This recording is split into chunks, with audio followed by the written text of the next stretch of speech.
guys, welcome back to the Capital Mindset Show. We're going to do another subscriber request, another part of the subscriber request series, and it's going to be Sonos. So for those of you who don't know Sonos, they sell sound equipment, and we're going to be actually exploring the business overall here today. And I'm actually going to be showcasing some new features within the model that I think are going to be quite promising. It's actually going to make it a lot easier for me to do these kinds of videos. So I'll showcase those. It's not really done yet, but it's showing some promising signs. And for those of you who already seen my other video, I've already kind of discussed some of those new features that aren't yet done, but you haven't seen these features just yet. All right. So taking a look at Sonos, we see a company that's about $3.4 billion market cap, P ratio of 25.82, according to Google. And then we see, you know, it's risen since the pandemic, right? We got this nice run up here, about 389%. Since then, we had a bit of a drawdown again. And by the way, if you guys are wondering, why am I describing everything? Because I know some of you watch the videos, you know, on your way to work while driving. So I don't want you guys to watch videos while you're driving. So I'll try to be as descriptive as possible for those of you to accommodate everyone. So it's down about 37% since reaching all-time highs. We had a little bit of a trough here, probably part of that larger sell-off in other stocks. And then we see a little bit of a run up here, about 17.2%. So pretty good there. So over the longer term, you know, it seems that since IPO, this company has done quite well. It's delivered decent value to shareholders in the form of price appreciation. And I say decent, you know, it's okay. You know, we see a 28.5% all-time price appreciation, but at one point, let's see here, and I'm actually curious. At one point, it was about 100%. Okay, so it has underperformed the broader indexes over this long period of time, but that doesn't mean that it won't do that in the future. All right, so or will do that in the future. We have to see. All right, so I'm gonna go ahead and actually take a look at the investor presentation, and I think we can decipher, again, this is the sales pitch of the business. If we see things we like, we can kind of highlight it and take it to the model and kind of, you know, do a quick smell test on it. All right, so taking a look at some of this, let's take a look at what they're trying to highlight to us. So they're showing us, okay, revenue is growing 3%, growth is slowing down, highlight that. Okay, adjusted EBITDA, for all that's worth, it's actually declining. And then they say that it's doing that because right here, my eyes are going right towards there. OpEx investments to support future growth. Okay, nice little buzzword there, but you know, that's a good thing. Strong gross margin expansion. Okay, that's very good. We'll be a judge of that to kind of compare that over a long period of time. Research and development seems to be a big expense that they're actually taking into account. I want to see my businesses invest into the future. Okay, so I can't punish them for that. Yeah, so all of this, you know, that's all fine. Whether or not that investment actually bears fruit is yet to be seen, but I do like to see that they're focusing on that. All right, so cash flow from operations, we see it actually is declining. All right, so this is not so good. Let's see if they explain that to us. They don't really explain that there. They are saying that free cash flow is well, not free cash flow, adjusted EBITDA of 106%. But free cash flow has declined 15%. Okay, so a little bit concerning there, and I think that has to do with capex, right? Capex is set to 1% of revenue. Okay, so I guess because they declined it though, but it's set to 1%. And then cash and cash equivalents is about 754.4 million, no debt. All right, really good. So before we even go into the model, I should be expecting a very well capitalized business, plenty of cash on the books to weather a storm. So I like that. Okay. But again, we do see that decline in free cash flow. We do see a kind of a decrease as a percent of revenue, the capital expenditures. So CapEx is actually coming down, but they're increasing in R&D. So remember, there's a little bit of it, not a little bit, but there's a difference between CapEx and R&D. So they are increasing R&D, which I like. Okay. So taking a look down here, we see a little bit look at the revenue, and I think they're going to tell us the outlook soon. Okay, yeah, here it is. This is what I want. So 2024, their target is $2.5 billion US, implying a 13% CAGR with a gross margin of 45 to 44% and EBITDA margin of 15 to 18%. Again, people use EBITDA sometimes as a proxy for cash flows. I've already discussed my opinions about EBITDA in previous videos. A video will be done directly addressing EBIT, EBITDA, the acquirers multiple and all that fun stuff. Oh, and by the way, for those of you, I hope you guys don't mind, I'm taking a little bit of a sip, a little bit of relaxing, just finished my work and all that stuff. So anyways, with regards to reconciliation, this is nothing we really care about right now. And I think that's the end of the presentation. So with that, let's actually take it over to the model. And I'll actually showcase some of the newest features. So over here, right here, this is empty right now. Only this is about random stocks, but it's just populating the 10 newest articles that came out on stocks. And then, so this is a cool feature. So now when I go and I say Sonos, so SONO, we should now populate everything about Sonos. And I can go to the 10K right down here, very quick and easy, nice place. I can everything in one place. That's the goal eventually. And again, this is the ugly looking version of what will be the final thing. This is just the everything kind of using, kind of patching this together and using a Google Sheet as kind of the front facing portion of what's really going on under the hood. And then over here, now we can kind of see it's populated. So I have the latest earnings transcript. I can go through it. I can read what it is that they're saying. I don't have to search it up. It's just all right here. All I have to do is type in that ticker. It allows me to very quickly analyze different companies. And I have access to the last 10 articles written about the stock, okay, specifically about the stock. So it's very careful to distinguish between a stock article and something written about the company per se. Now I can actually frame that around and do company and stock, but I just did it for the stock because typically the stock also talks about, the business or the products and stuff like that. Okay.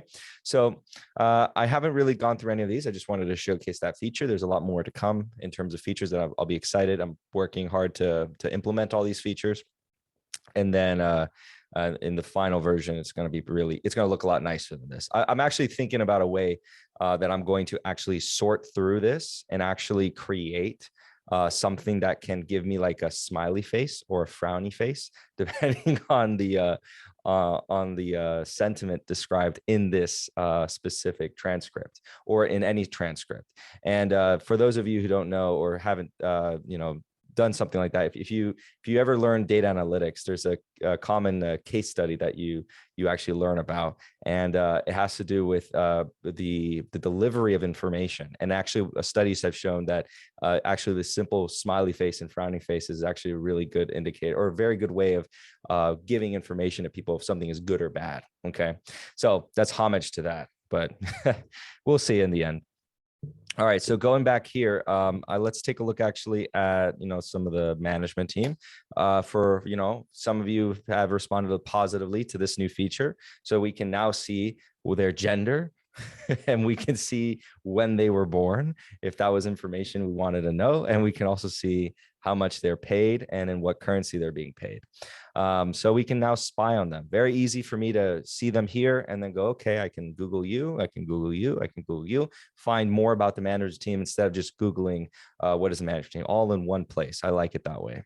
Makes it a lot easier. Again, so what I'm trying to say with all this is I can actually do more videos now regarding subscriber requests than before, because now it's a quick and seamless way for me to gather a ton of information all in one single place. So I'm going to be working really hard to get more videos out to you guys because if we're being honest, I have about nearly 100 subscriber requests of individual subscriber requests. So that's non-repeated ones. So a lot of you have been repeated. And so I'm very grateful for the feedback, for the engagement that I've been receiving, but I'm just letting you guys know I'm working hard to get myself in a position where I can do more. Okay. And this is fun for me. So it actually makes me look at new companies all the time. All right. So some features are still not working. So again, some of these features down here are not working right now. So we're going to ignore them. But for the most part, the basics are still working. All right. So let's actually take a look at Sonos. So we know that Sonos is growing. We know that the cash flows are in decline, but the revenue is growing. Let's actually take it down here and visualize this, because visualization is very important. So ignore 2011 to 2014. That is because it was not IPO'd. So the data is actually not there. So 2015, 2016, 2017, 2018 is what we have, right? And this one, we just don't have the data, but this is actually still before IPO. So the sales, it is consistently growing. All right. Now let's take a look at the cash flows. So cash flows are actually also growing. We see that, they had a little bump in 2018, a little bump in 2016. Actually, sorry, no, that's actually going up because it's a negative. So not a bump in 2016, just up. The bump was only in 2018. But then since then, cash flows have actually kind of exploded. So this is actually good. And the estimates are that it continues to grow. Very interesting. Let's take a look at what the analyst, sorry, I can't speak. Some of you are going to think it's this. So the analysts have a price target of 38.45, implying a 42.83% increase in the price, right? And I don't really care about this stuff, but I have it here just in case you want to know how many employees they have. It's about 1,525. All right. So let's take a look at what we can do in terms of analysis, right? What do I want to know in terms of the analysis of this business? Okay. So I think, for example, we can assume a somewhat of a fair value growth, right? In line with what they've done in the past, averaging out, I'd say, let's take a look here, because their trend line, it seems like they can continue down this trend line, if I'm being honest. So let's actually say 14, 13% in the absolute high. I'll say 13% to start. And oh, I almost forgot. We have to actually ask for a return. Otherwise, it's going to be like, what do you want? So right now, already, if we want the market average rate of return, it looks promising. And it's going to be very promising, because I know that just by looking at it, Sonos is decently cheap. Okay. This is not populating right now because I had to actually go back into the back end and actually fix that. That's a very easy fix. I don't know why I didn't do that. So let's take a look at probably 10%, and then let's do 8%. And I want at least one declining of 3%. So let's assume they just took on a lot. And let's do, I think, 5% would be good. Okay, so 5% does assume below average trend. It does assume, very slow growth from here.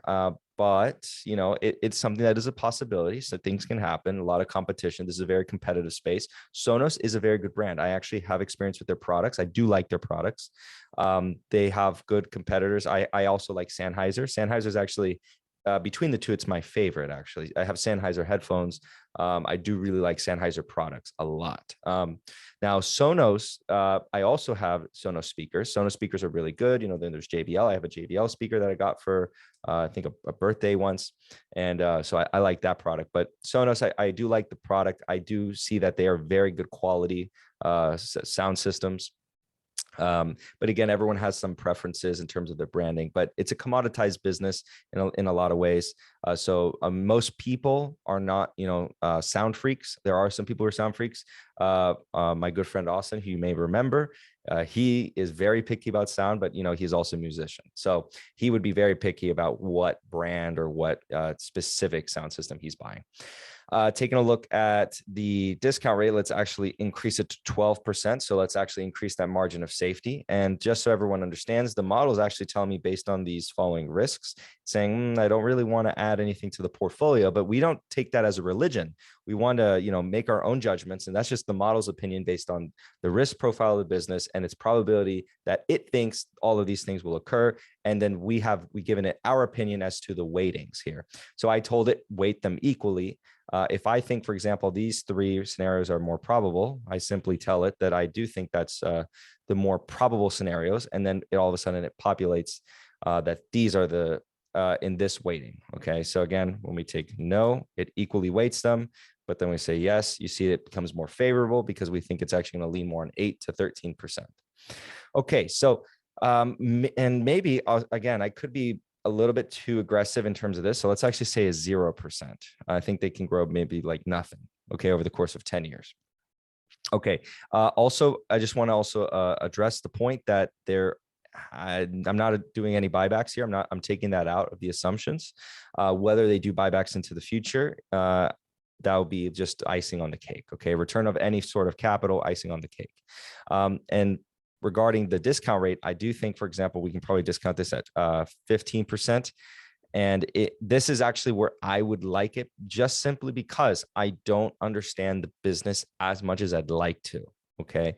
So again, I don't understand their basic advantages over other companies like Sennheiser and the like. So I want a little bit more of a discount on companies like Sonos. Okay. So while Sonos, I do like their products, I do like what they provide.